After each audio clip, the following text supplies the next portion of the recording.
मेरे प्यारे मित्रों, तो अब हम यूनिट सेकंड के पार्ट 4 पे आ गए हैं, जिसमें हम लोग देखेंगे प्लाज्मा आर्क वेल्डिंग के बारे में।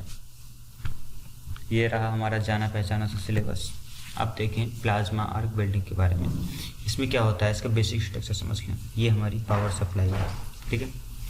अब यहाँ से एक टर्मिनल हम जोड़ेंगे वर्क पीस को, और एक टर्मिनल हम जोड़ेंगे इलेक्ट्रोड को, जिसमें जो हमारा नोजल बना होता है यहाँ पर, ये हम बनाते हैं सिरेमिक का, क्योंकि जो हमारी हम ऑपरेटिंग हीट होती है हमारी, वो करीब 11,000 डिग्री सेंटीग्रेड के आसपास होती है। तो अगर हम किसी मेटल का बनाएंगे तो वो पिघल सकता है, इसीलिए हम मेटल का नहीं बनाते, उसे सिरेमिक का बनाते हैं नोजल को, ठीक है। और इस सिरेमिक नोजल को प्रोटेक्ट करने के लिए उसके बावजूद उसमें हम कूलिंग वाटर को मतलब फ्लो कराते हैं, ताकि वो थोड़ा ठंडा बना रहे। अब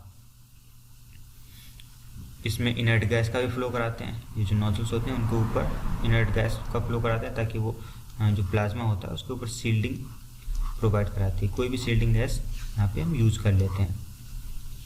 जैसे अगर अंदर नाइट्रोजन यूज़ कर रहे हैं तो बाहर हम CO2 को यूज़ कर सकते हैं, या फिर हीलियम या आर्गन को यूज़ कर सकते हैं, या फिर हीलियम और आर्गन को मिला के यूज़ कर सकते हैं। इस टाइप से कोई भी सील्डिंग गैस हम यूज़ कर सकते हैं, इसमें कोई भी इतना बड़ा वो नहीं है, ठीक है। अब बात करते हैं प्लाज्मा की। यहाँ पे जो हमारी जो आर्क्स होती हैं वो प्लाज्मा क्रिएट होता है इस एरिया में, ठीक है। अब प्लाज्मा सबसे समझ लो कि होता क्या है। प्लाज्मा क्या होता है कि जब बहुत ज़्यादा किसी गैस को हीटअप करते हैं तो वो अपने आयंस में टूट जाती है, ठीक है। तो जो उसके एटम्स एक्साइटेड होकर आयंस में टूट जाते हैं तो एक स्टेट क्रिएट होती है, जिसको बोलते हैं प्लाज्मा स्टेट। वो काफ़ी हाई टेम्परेचर पे ही अचीव की जाती है, ठीक। तो यहाँ पे क्योंकि इतनी ज़्यादा हीट होती है कि जो गैसेज होती हैं अंदर फ्लो करा रहे होते हैं वो टूट के प्लाज्मा में क्रिएट हो जाती है, इसीलिए हम इस वेल्डिंग का नाम दे दिया है प्लाज्मा आर्क वेल्डिंग। तो इस प्लाज्मा आर्क, एक तो यहाँ पे प्लाज्मा आर्क हो रही होती है, ये दो तरह की होती है, नॉन ट्रांसफर्ड आर्क और एक ट्रांसफर्ड आर्क। ट्रांसफर्ड आर्क में क्या होगा कि यहाँ पे जो इसके नोजल और इलेक्ट्रोड के बीच में जो क्या कहते हैं आर्क क्रिएट होगी, अगर ट्रांसफर्ड है तो यहाँ से वो ट्रांसफर होकर वर्कपीस तक आएगी। नॉन ट्रांसफर्ड है तो उन्हीं के बीच में बनी रहेगी, ठीक है। तो अब इसमें होता क्या है, एक तो प्लाज्मा आर्क, ठीक है, इसकी काइनेटिक एनर्जी, ऊपर से इलेक्ट्रिक आर्क जो हम दे रहे हैं, इसकी वजह से आर्क क्रिएट होगी। इन दोनों को मिला के दोनों का समअप हो जाता है इसमें, तो जो काइनेटिक एनर्जी हो जाती है बहुत ज़्यादा हाई होती है। अब इसका परिणाम क्या होता है, इसका परिणाम होता है कि डेप्थ ऑफ द पेनिट्रेशन, हमारा वेल्डिंग का डेप्थ ऑफ पेनिट्रेशन है वो बहुत ज़्यादा हाई हो जाता है, ठीक है। अब एक बात और समझ लो कि हम जानते हैं कि Q जो होता है वो मल्टीपल होता है A और B का, यानी अगर हम एरिया घटाएंगे तो वेलोसिटी बढ़ जाएगी, अब वेलोसिटी बढ़ाएंगे तो एरिया घट जाएगा। तो हमें यहाँ पे क्योंकि वेलोसिटी हाई चाहिए होती है, इसलिए जो हम नोजल का जो टिप देते हैं यहाँ पे एरिया जो रखते हैं बहुत ही स्मॉल रखते हैं, ठीक है, नैरो स्पेस देते हैं। वो इसी फार्मूले से आता है, इसलिए फार्मूला ये बताया था मैंने तुमको।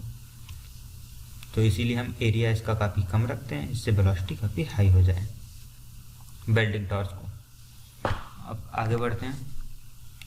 ये तो लगभग मैंने सब बता ही दिया है आपको। और इसमें एक बात याद रखना कि जो हीट अफेक्टेड जोन होता है सबसे कम होता है इस वेल्डिंग में, ठीक है। और वेल्डिंग स्पीड काफ़ी सबसे ज़्यादा होती है, क्योंकि इसमें इतनी जल्दी डिफ्यूज़ करता है वो, मतलब यहाँ पे देखिए कि जो बहुत ज़्यादा वो होता है, तो ये जो बहुत ही स्पीड से क्या कहते हैं मेटल को पिघला के आगे जोड़ता हुआ चला जाएगा, इसलिए जो वेल्डिंग स्पीड होती है इसकी काफ़ी तेज़ होती है। अब इसमें और कुछ तो खास है था नहीं। अब इसके एप्लीकेशंस को देखते हैं। नॉर्मली हम इसमें क्या करते हैं, डायरेक्ट करंट स्टेट पोलैरिटी का यूज़ करते हैं, अदरवाइज तुम जो चाहो तो यूज़ कर सकते हो। नॉर्मली हम यही करते हैं, ठीक है। अब इसके एप्लीकेशंस देखो, सबसे इम्पॉर्टेंट यही रहते हैं। तो एप्लीकेशंस कहाँ होंगे, क्योंकि हम इसमें हीट बहुत ज़्यादा प्रोड्यूस कर रहे हैं, तो हम क्यों इतनी प्रोड्यूस कर रहे हैं, तो हम ऐसे मेटल्स को इसमें पिघलाने की कोशिश करेंगे या पिघलाते हैं जो नॉर्मली नहीं पिघलते हैं, जैसे टाइटेनियम हुआ, निकिल हुआ, कोबाल्ट, स्टेनलेस स्टील। जो मेटल जिनका मेल्टिंग पॉइंट हाई होता है उनको हम इसी बिल्डिंग से बिल्ड करते हैं। तो जाने पहचाने से एयरक्राफ्ट इंडस्ट्री, जेट इंजन्स और गैस टर्बाइन के ब्लेड्स, इनको क्रिएट करने में, मतलब जहाँ भी जो काफ़ी हार्ड मेटल होते हैं उनको बिल्ड करने के लिए हम प्लाज्मा आर्क वेल्डिंग का ही इस्तेमाल करते हैं। ठीक है, अब बात करते हैं मेल्टिंग एफिशिएंसी की, हमारे न्यूमेरिकल्स में काम आएगी। जैसे हमें ये हमारा वर्क पीस है, इसको बिल्ड करना है। ठीक है, यहाँ से हमने डिफ्यूज़ करके मेटल यहाँ से टॉर्च घुमाई तो यहाँ से ये पिघल के ये इतना जुड़ गया। ठीक है, अब ये जो हमारा यहाँ से बिल्डिंग की जो टार्च है किस स्पीड से जा रहा है, इसे तो बोलते हैं बिल्डिंग वेलोसिटी। इसकी विड्थ मतलब कितनी चौड़ाई है हमारी बिल्ड पूल की या फिर जहाँ पे हमें बिल्डिंग करनी है। ठीक है, और उस वर्क पीस की थिकनेस कितनी है। ये तो डायमेंशंस हैं, नॉर्मली पता ही होंगे आपको। अब ईटा एच यानी आर्क हीट ट्रांसफर एफिशिएंसी। ठीक है, एच एम यानी जो भी हमें हीट चाहिए मेल्टिंग के लिए यानी मेल्टिंग हीट, उसे हम एच एम से डोनेट करते हैं। ये सब आगे काम आएंगे न्यूमेरिकल्स में, इसलिए मैं थोड़ा ओवरव्यू दे दे रहा हूँ अभी। एच एस यानी हीट सप्लाइड, हमने कितनी हीट सप्लाई की है वर्कपीस के लिए। हाँ, इनके जो यूनिट होते हैं वो जूल पर MMQ में नॉर्मली लेते हैं, अथवा इस सवाल में जो भी दिया हो। मेल्टिंग एफिशिएंसी हम लेते हैं MC delta T plus ML से। ये नॉर्मल फार्मूला होता है, जहाँ पे भी काम आएगा। न्यूमेरिकल आगे करेंगे काफ़ी सारे, तो देखेंगे इसको ठीक से। ठीक है, HS यानी हीट सप्लाइड, अगर किसी की निकालनी है तो आगे देख लो। अगर किसी की हीट सप्लाइड हमने, मतलब किसी वर्कपीस को कितनी हीट सप्लाई की अगर निकालनी है तो उसका ये फार्मूला होता है BI, मतलब उसमें कितना वोल्टेज दिया, उसको कितना करंट दिया, इंटू ईटा एच यानी हीट ट्रांसफर एफिशिएंसी, मतलब उसमें कितनी हीट ट्रांसफर होती है उसकी एफिशिएंसी, और बिल्डिंग वेलोसिटी, इसको हम मिला के बोलते हैं हीट सप्लाइड।